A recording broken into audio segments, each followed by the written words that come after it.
நபி ஸல்லல்லாஹு அலைஹி வஸல்லம் அவர்கள் கூறினார்கள், நான் மறுமை நாளில் உங்களுக்கு முன்பே அல் கௌசர் தடாகத்திற்கு சென்று நீர் போட்ட காத்திருப்பேன். அங்கு யாருக்கு வர முடிகிறதோ அவர் அதை அருந்துவார். யார் அதை அருந்துகின்றாரோ அவருக்கு அதன் பிறகு ஒருபோதும் தாகமே ஏற்படாது. இந்நிலையில் என்னிடம் சிலர் வருவார்கள்.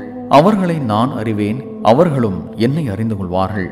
பிறகு எனக்கும் அவர்களுக்கும் இடையே தடுப்பு ஏற்படுத்தப்படும். இதை சஹல் பின் சஅத் ரலியல்லாஹு அன்ஹு அவர்கள் அறிவிக்கின்றார்கள். மற்றொரு அறிவிப்பில், அவர்கள் என்னை சார்ந்தவர்கள்தான் என்று நபி அவர்கள் கூறியதற்கு, உங்களுக்கு பிறகு என்னவெல்லாம் புதிதாக உண்டாக்கினார்கள் என்று உங்களுக்கு தெரியாது என்று சொல்லப்படும். உடனே நான், எனக்கு பிறகு தமது மார்க்கத்தை மாற்றிவிட்டவர்களை இறைவன் தன் கருணையிலிருந்து அப்புறப்படுத்துவானாக என்று சொல்வேன். சஹீஹுல் புகாரி 7051.